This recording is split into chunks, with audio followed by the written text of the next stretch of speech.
Hello, I'm Mr. Matthews, and this is Joust. Now, I'm playing the NES version here, but this was, as you know, originally an arcade game. A very early arcade game, and as such, it has a very simple premise. You play as a guy riding a giant bird, and your objective is to clear the screen of enemies, which also happen to be guys riding giant birds. Now, this is the original button mashing game. Your bird doesn't fly automatically. You have to quickly tap the flap button to stay in the air. The faster you mash, the harder your bird will flap its wings and the higher you can fly. You destroy enemies by slamming headlong into them. Whoever has the highest point of impact wins the fight. Defeated enemies will drop an egg to the ground, and if you don't collect it quickly enough, it will hatch into a new enemy and the cycle starts all over again. Now, once you've defeated a couple waves of enemies, the bridges covering the lava at the bottom of the screen will burn away, and at this point, flying too low will put you at risk of being snatched out of the air by giant flaming troll hands. Don't worry, the same will happen to the bad guys though. Now, I know what you're thinking. This is a fine looking game, but is there any way we could squeeze Hello Kitty into it? That's a fair question. I had the same thought myself. But I think a better question would be, is there some way to repackage this format in such a way that it deviates just enough from the original concept to establish reasonable doubt in a court of law? You know, in the unlikely event that someone wants to sue over this blatant intellectual theft. This is Balloon Fight. You play as a guy with a pair of balloons tied to his head, and your objective is to clear the screen of enemies, which also happen to be guys with balloons tied to their heads. You have to quickly tap the flap button to stay in the air. The faster you mash it, the harder your guy will flap his arms and the higher you can fly. You destroy enemies by slamming headlong into them. Whoever has the highest point of impact wins the fight.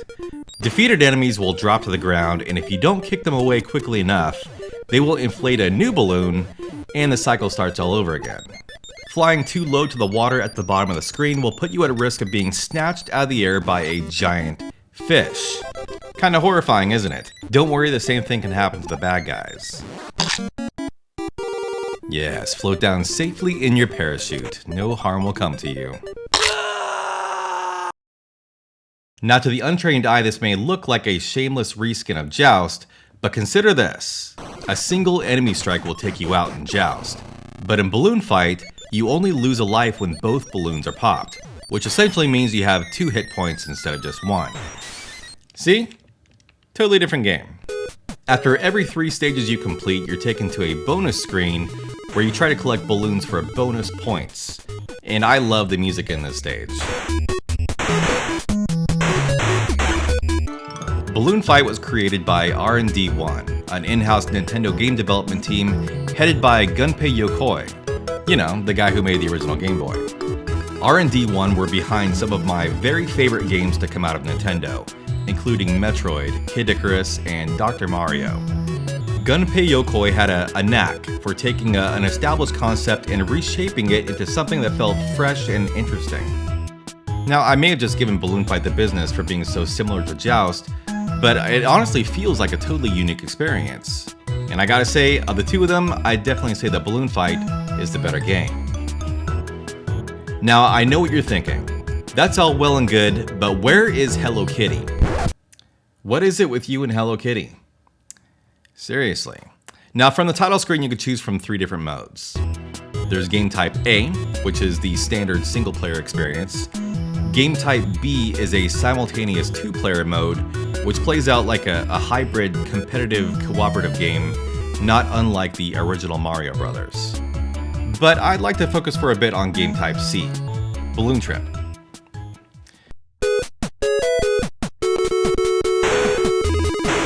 Balloon Trip is a single-life, high-score challenge. As the screen scrolls from left to right, you try to collect as many balloons as possible while navigating a maze of drifting sparks. Contact with the spark is an immediate game over. Also, the fish is back from the main game, so don't get too close to the water.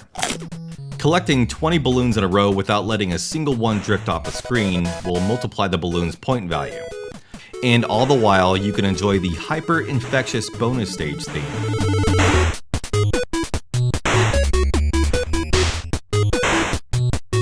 Although I don't usually gravitate towards games where the only goal is to achieve as high a score as possible, Balloon Trip is incredibly addictive, and I've always enjoyed this mode more than the main game.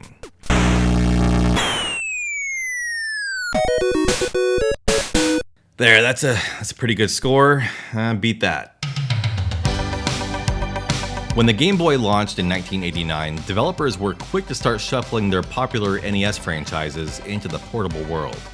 Gunpei Yokoi and his R&D1 team, who created the Game Boy, remember, were behind most of the first-party titles, including Tetris, Alleyway, and the tragically underappreciated Super Mario Land, which would eventually mutate into the WarioWare series.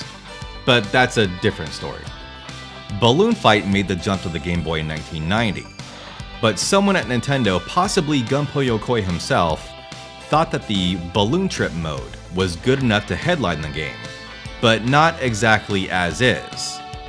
So they combined the balloon collecting scoreathon with the traditional platforming aspects of Super Mario Land, and the result was Balloon Kid. In Balloon Kid, you take the role of Alice, a girl on a mission to rescue her little brother who was carried away by balloons in the opening cutscene. The gameplay is very much in the same vein as Balloon Trip. You move from right to left through a series of automatically scrolling stages, flapping your arms to stay aloft and avoiding enemies and stage hazards. You still collect balloons, but now this is more like collecting coins in Mario games. Grabbing 100 will earn you an extra life, and collecting 20 balloons in a row will double the value of each balloon you collect after that. Until you miss one, anyway. Now, if you get hungry for more lives, you can supplement your diet by stopping by these Game Boy-shaped portals, where you'll be taken to the same balloon-catching bonus stages from Balloon Fight.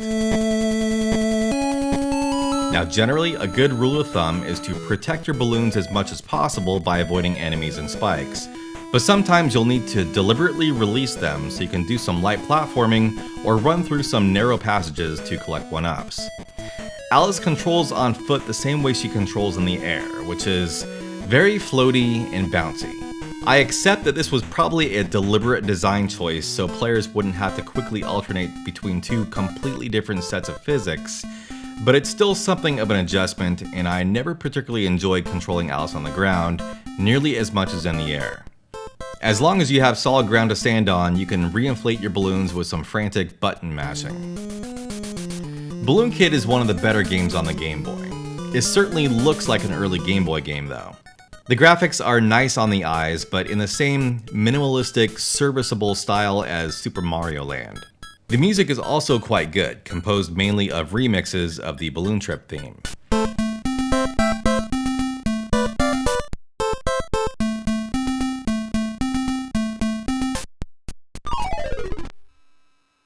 Now, you might be surprised to learn that Balloon Kid was not released at the time in Japan.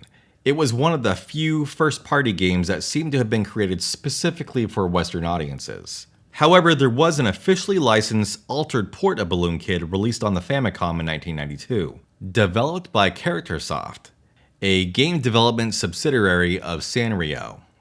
You see where this is going, right? So get your insulin shots ready, because we're getting sweet.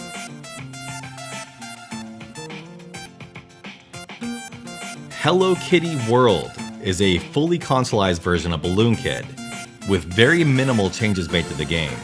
Now obviously it's in full color now instead of 4 shades of gray, and the perspective now fills the entire screen without being hindered by the restrictive aspect ratio of the Game Boy screen.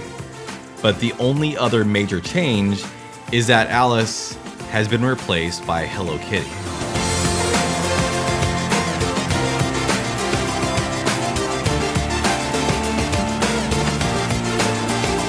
And that's how, with just a few degrees of separation, you can get Hello Kitty into Joust.